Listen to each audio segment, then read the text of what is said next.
Pay attention to the security footage from a quiet neighborhood in San Jose, California.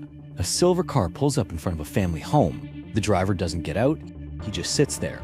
For almost 2 hours he waits, watching the front door. Then at 3:10 in the afternoon, a 9-year-old girl steps off her school bus and walks toward the house. 90 seconds later, the man gets out of the car and follows her inside. This is the last footage of Jeannette Tamayo before she vanishes for 3 days. But what her kidnapper doesn't know is that the little girl he just took watches crime shows every night with her family, and she's about to use everything she's learned.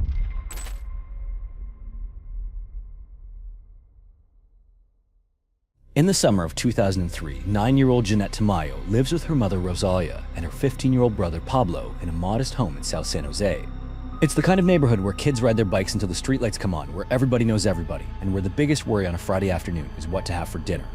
Rosalia works hard to keep her family together. She's a fiercely protective mother, the kind of woman who will look you in the eye and tell you exactly what she thinks, whether in English or in Spanish. Her children are her entire world. And for Rosalia, the fact that Jeannette has to walk home alone from the school bus most days is something that quietly bothers her, even though the route is only a few short blocks. Jeannette is bright, curious, and stubborn in the best possible way. She does well in school. She has her brother Pablo wrapped around her little finger. And she has one habit that, on any other day, would sound perfectly ordinary. Every evening, Jeannette, Pablo, and their mother sit together in the living room and watch crime shows. CSI, Law and Order, Cops. Jeannette loves the detective work most of all. She pays attention to how the investigators collect fingerprints, how they trace evidence, how they use small details to solve cases that seem impossible. It's just a thing she and her family do together. A ritual. Entertainment. Nobody in the Tamayo household has any reason to think it will ever be anything more than that. My freedom was taken away from me. I was captive. On the morning of Friday, June 6th, 2003, Jeannette heads off to school like any other day. She's a 4th grader with summer break just around the corner. Her mother kisses her goodbye. Her brother is already out the door. That afternoon, Jeannette steps off the school bus at 3:10. She walks the familiar road home, her backpack bouncing against her shoulders. When she reaches the front door, she notices the screen is slightly open. She figures her mother must have come home early. She doesn't think much of it. She pushes the door open and walks inside. But Rosalia isn't home, and Jeannette is not alone. The moment Jeannette walks into her bedroom, she knows something is terribly wrong. The window is smashed. Broken glass covers the floor. Some of her belongings are missing. She spins around and reaches for the phone to call her mother, but the cord has been cut. Before she can process what's happening, there's a knock at the sliding glass door. And when he was asking me questions, he was kind of peeking inside, trying to see who was in there. And that started making me feel really uncomfortable, and I started slowly closing the sliding door. A man she has never seen before is standing on the other side, peering into the house. He asks him a few questions, his eyes scanning past her, checking if anyone else is inside. Jeannette feels her stomach drop. She starts to slowly close the door. But the man shoves his hand into the gap, forces it open, and grabs her. Out of respect for Jeannette, we will not describe the assault that follows. What matters is what she does next. After the attack, the man handcuffs Jeannette and ties her legs together. He carries her to his car already parked inside the garage and puts her in the back seat. He tries to lift the garage door but can only raise it a few inches, and that's when another car pulls into the driveway. It's Rosalia and Pablo. Pablo sees the garage door cracked open. He drops to the ground and crawls underneath. My brother crawled under the garage. When it opened a few inches, the first thing I told him was to run. The first thing he hears is his sister's voice, "Run." But it's too late. The man is already on him. At only 15, Pablo grabs a screwdriver and charges. The man disarms him instantly and starts beating him. Rosalia hears the screaming and runs inside. She fights the man with everything she has. Pablo gets back up, grabs a frying pan from the kitchen, but the man turns it against Rosalia, striking her over and over. The fight lasts 9 brutal minutes. Rosalia will need 36 stitches. From the back seat of the car, handcuffed and bound, Jeannette hears her mother screaming, then silence. I couldn't hear much after that. And I see the man rush back into the garage and into the car. And when I seen blood on his face, I was like, "Did you kill them?" And he just started laughing, and I just started to cry. I was like, I didn't know if he had killed them. I didn't know, like, if they were there anymore, if he had killed them, and I was just thinking with the blood on his face that... The man climbs back into the car. There is blood on his face. "Did you kill them?" Jeannette asks. He laughs. The car tears out of the garage, cutting across the neighbor's yard. Jeannette fights against her restraints and manages to twist around for one last look. Through the rear window, she sees her mother, face covered in blood, but standing, running after the car.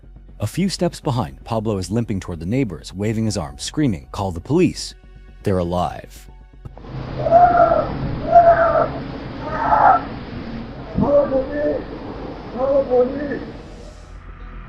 As the car speeds through the streets, Jeannette tries to catch the attention of passing drivers, slamming her shoulder against the window.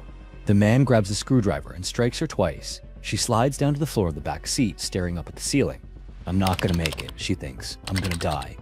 And just thinking to myself, I'm not gonna make it. I'm gonna die. But even as the thought crosses her mind, another part of her brain is already working. She begins counting the turns. By the time police reach the Tamayo home, the kidnapper is long gone. Rosalia is standing in the driveway, refusing to get into the ambulance. She is bleeding heavily, disoriented, desperate to tell the officers everything she knows. But her injuries are too severe. They force her onto a stretcher. Pablo, barely able to walk, is loaded in next. Both are rushed to the hospital. Detective Heather Randall arrives at the crime scene and immediately notices the blood in the garage. One of the first things that I did notice in the garage was a lot of blood. I knew at that point this was a very violent. She doesn't know yet whose it is. She's thinking the worst. Are we going to bring her home alive? A neighbor named Karan Kamful tells Randall that her home surveillance cameras recorded something. The footage gives them a rough timeline. The man arrived 30 minutes before Jeannette broke in through the bedroom window, went back to his car and waited. He watched and waited for a 9-year-old girl to come home from school. But the image quality is too poor to read a license plate or identify a face. In California, an Amber Alert requires a name, a plate number, or a phone number connected to the suspect. Randall has none of those things. The Amber Alert cannot be issued. More than 150 officers fan out across San Jose. Helicopters fly overhead with loudspeakers calling Jeannette's name. Press conferences flood the evening news. Flyers with her face are taped to every storefront and telephone pole in the city. Pablo, despite his injuries, helps police produce a remarkably detailed sketch of the attacker. But the leads go nowhere. Meanwhile, less than a mile away, Jeannette is handcuffed in a locked bedroom on the second floor of a large white house. Between assaults, her captor cuffs her wrist to the showerhead, turns on the water, and leaves. The next morning, she sees a television playing in the room. In the morning, he was watching the news again. My cousin was talking to me through the news. She was saying, Jeannette, if you can hear us, just know that. Be strong, girl. We're looking for you. She was like, just don't give up. Something shifts inside her. That gave me hope, Jeannette will later say. That gave me the strength. Either I'm going to fight to get out of here or die trying. She makes a decision. If she cannot escape by force, she will escape by intelligence. She begins to talk to the man. She asks him the most ordinary question she can think of. Where are you from? He turns around, surprised. For the first time since taking her, he smiles. Every instinct in her body wants to scream, to hit him, to spit in his face. But she smiles back. She asks for a glass of water. He handcuffs her and for the first time leaves her alone in the room. The moment the door closes, Jeannette starts working the handcuffs. She has noticed that the lock is mechanical, no key required. Her fingers find a small button and a latch. She presses, slides, and the cuffs click open. I remember feeling with my fingers a little button and like a latch. She thinks about the show she watches with her brother every night. The detectives on CSI always look for clues. She grabs the man's watch from the nightstand. His fingerprints are on it. She takes a small clay turtle from a pile of toys he gave her, more prints. Then she runs to the bathroom and grabs her underwear. She remembers that the investigators on TV always use this kind of evidence in assault cases. She hears his footsteps coming up the stairs. She jumps back on the bed, snaps the handcuffs back on her wrists, and sits perfectly still. He walks to the door and looks at her. She holds her breath, praying he won't notice the items hidden in her pockets. He doesn't. On the third day, Jeannette's manipulation begins to pay off. Her captor asks her if she's hungry. She says yes. Then he does something she never expected. He hands her his cell phone and tells her to call for pizza. He gave me his cell phone. He had a cell phone with him, and he made me call for pizza. This is the moment everything changes. Jeannette dials Little Caesars. As the cashier takes the order, she memorizes every digit of her captor's phone number. When the cashier asks for the delivery address, the man tells her what to say. She memorizes that too. The address, the phone number, the name of the restaurant, all of it filed away in the mind of a 9-year-old who watches detective shows every night. The doorbell rings, the man goes downstairs and comes back with a pizza box. He's smiling. But on top of the box, there is a missing person flyer. Jeannette's own face stares back at her. His smile disappears. I have to get rid of you tonight. He leaves the room. The moment the door shuts, Jeannette throws aside the pizza and stuffs every piece of evidence she can into her pockets. She hides the rest inside the pizza box and shoves it under the bed. When he returns, he presses a pillow over her face. She can't breathe. She twists, pushes, fights for air. In one desperate effort, she slides her face to the side just enough to take a single breath. Seconds later, he pulls the pillow away. That night, he puts her back in the car and drives. 30 minutes later, the car stops in front of a liquor store in East Palo Alto, 30 miles from home. He grabs her by the hair, pulls her close, and whispers that if she ever tells anyone what happened, he will come back and kill her entire and I looked family. around and I was like, where are we? And he was like, I'm letting you go. And when he grabbed me by the back of my head, by my hair, he pulled me towards him. He was like, if you ever tell anybody what I did or who I am or anything about me, I will come back for you and I will kill your family and I will kill you too. Then he lets her go. Jeannette runs into the East Side Market. She said, let me use the phone. I said, okay, here's the phone. When she started dialing the phone, she was panicking, scared. She don't know how to dial the number. The man behind the counter, Izzy Yasin, takes one look at her and knows exactly who she is. He's seen her face on the news for 3 days. Within minutes, Detective Randall is on the phone. When she reaches Jeannette, the girl doesn't wait to be asked questions. Before Randall can finish introducing herself, Jeannette reaches into her pockets and begins pulling out evidence: the watch, the clay turtle, her underwear, everything she collected. Then she asks for a piece of paper. She draws the house. She writes the address. She recites the phone number. Randall asks one more question. Do you think you can find his house? I think I can, Jeannette says. I can direct you right or left. I asked her, do you think you can find his house? And she said, I think I can. She climbs into the back of an unmarked patrol car, and for the next 30 minutes, a 9-year-old girl guides a team of police officers through the streets of San Jose, retracing the route from memory. When they reach the house on Deerwell Way, she stands up in the back seat. That's it. Within minutes, a second confirmation comes in. The pizza delivery records from Little Caesars match the exact address Jeannette identified. An anonymous tipster calls to say the suspect is hiding in the attic of the same house. A SWAT team moves in before dawn. In the garage, they find a car matching the description Pablo gave 3 days earlier. In the attic, they find the man David Montiel Cruz, also known as Enrique Sosa Alvarez. He tries to fight his way out. A police dog takes him down. Inside the house, Randall finds the pizza box under the bed, exactly where Jeannette said she left it, still filled with evidence. Cruz's fingerprints match those lifted from the Tamayo home. That evening, Pablo sits down in front of a photo lineup. He doesn't hesitate. It's him, he says. He's the one that beat me up in the house and kidnapped my sister.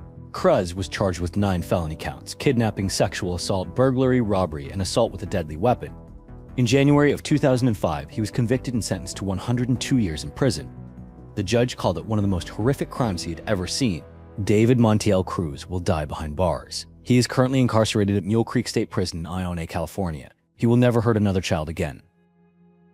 At the hospital, Jeannette finally sees her mother. Rosalia's face is swollen, bruised, barely recognizable. Jeannette reaches out and gently touches her cheek. "You're hurt," she whispers. She doesn't say a word about herself. After 3 days of captivity, the first thing this 9-year-old does is worry about her mom. Rosalia will later describe the reunion in the simplest, most devastating way she knows how. For example, when she born second time for me. For a symbol, it's when like she born a second time for me. The years that followed were not easy. Jeannette refused to leave the house. She was terrified of men, of strangers, of the outside world. The girl who had outsmarted a grown man in captivity now couldn't walk to the mailbox without panic. But when she turned 15, after 6 years of therapy, something clicked. She decided she was done being afraid. 12 years after the kidnapping, television producers brought Jeannette back together with Detective Heather Randall, the woman who had searched for her day and night, and who had watched in disbelief as a 9-year-old emptied her pockets full of forensic evidence. Jeannette looked at her and said what she'd waited over a decade to say. "I never really got the chance to come back and tell you guys thank you for everything that you did." Randall smiled. "What happened was, you were amazing, you were brave, you were strong, you're smart, and that's why you're here today." Jeannette decided to follow in Heather's footsteps. She is studying law enforcement with a goal of becoming a detective and a voice for every missing child and every victim of violence. She puts it this way: Everybody has a story. No matter what life throws at us, no matter what obstacles, we're all fighters. And we all have the ability to keep going. I turned my fear into courage. I got my family back.